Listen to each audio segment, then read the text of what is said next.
एक समय की बात है। शहर से कुछ दूरी पे एक पुरानी हवेली थी। उस हवेली में कोई नहीं रहता था। काफ़ी समय से वो हवेली बंद पड़ी थी। उस हवेली का मालिक उसे बेचना चाहता था, पर उस हवेली को कोई खरीदने के लिए तैयार नहीं था, क्योंकि सबका मानना था कि उस हवेली में एक चुड़ैल रहती है। हवेली का मालिक उसे बहुत ही कम दाम में बेचने को तैयार था, फिर भी उस हवेली को किसी ने नहीं खरीदा। ये बात उस शहर में रहने वाले एक हृदय रोग विशेषज्ञ डॉक्टर को पता चली। चूँकि वो एक महान डॉक्टर थे और उन्हें भूत प्रेतों में विश्वास नहीं था और वो हवेली बहुत ही सस्ते दाम में मिल रही थी, तो उस डॉक्टर ने उस हवेली को खरीद लिया। हवेली काफ़ी बड़ी थी और बहुत सुंदर थी, इसलिए उन्होंने हवेली की सफाई और पुताई करवाई और वहाँ रहने चले गए। उनका कोई नहीं था, इसलिए वो वहाँ अकेले ही रहते थे। हवेली में जाने से पहले उन्होंने गृह प्रवेश के लिए पूजा पाठ भी करवाया था, जिसमें बहुत लोग आए हुए थे, पर किसी को डर का एहसास नहीं हुआ। कुछ दिन बीत जाने के बाद एक रात जब वो अपने गार्डन में बैठे थे, तो किसी महिला की दर्द से तड़पने की आवाज़ आई। उन्होंने फौरन उस महिला की तरफ देखा और उनसे पूछने लगे कि कौन हो, तुम्हें क्या चाहिए, मुझे बताओ, मैं एक डॉक्टर हूँ। पर उनको ना कोई जवाब मिला, ना ही उन्हें कोई दिखाई दिया। कुछ देर बाद वो सोने चले गए। जब वो सो रहे थे तो उनके सपने में एक औरत आई और उनसे बोली, आप डॉक्टर हो, मेरे सीने में बहुत दर्द हो रहा है, मुझे दवाई दे दो।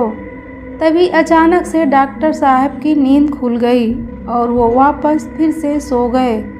रात के समय हुई उस घटना के कारण उन्हें ऐसा सपना आया होगा और उस रात के बाद डॉक्टर को हर रात सपने में वो औरत आती और उन्हें सीने में हो रहे दर्द के बारे में बताती और उनसे दवाई मांगती।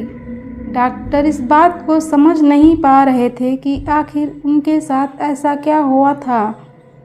इस बात का पता लगाने के लिए उन्होंने हवेली के पुराने मालिक को बुलाया और उनसे पूछा, आखिर इस हवेली में ऐसा क्या हुआ था जिसके कारण लोग कहते हैं कि यहाँ चुड़ैल रहती है।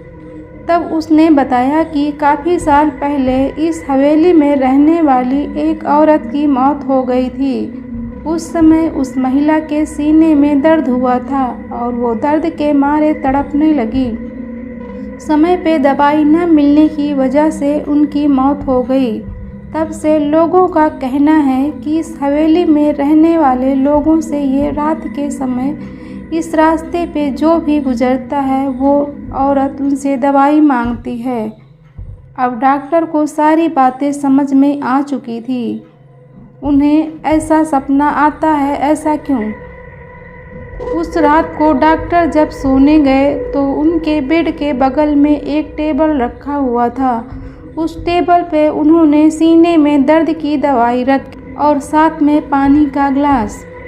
उनके सोने के बाद सपने में फिर वो औरत आई और डॉक्टर से बोली, आपका बहुत बहुत धन्यवाद, आपने मुझे दवाई दे दी, अब मैं मुक्त हूँ और यहाँ से जा रही हूँ। तभी डॉक्टर की नींद खुली और उन्होंने देखा कि वहाँ दवाई नहीं थी और पानी का गिलास भी खाली था। ये सब देख के डॉक्टर समझ गए कि उस औरत की इच्छा पूरी हो गई। उसके बाद डॉक्टर वहाँ कई सालों तक आराम से रह रहे थे। ना ही उनसे वो और दवाई मांगने आई और ना उन्हें कभी ऐसा एहसास हुआ कि कोई और भी उनके साथ इस हवेली में रहता है। दोस्तों, ये कहानी आप लोगों को कैसी लगी कमेंट करके हमें ज़रूर बताएं। तो अगर आपको हॉरर स्टोरी देखना या सुनना पसंद है तो प्लीज़ वीडियो को लाइक और चैनल को सब्सक्राइब कर लें। मिलते हैं आपको एक नई वीडियो में नई स्टोरी के साथ। तब तक के लिए बाय बाय।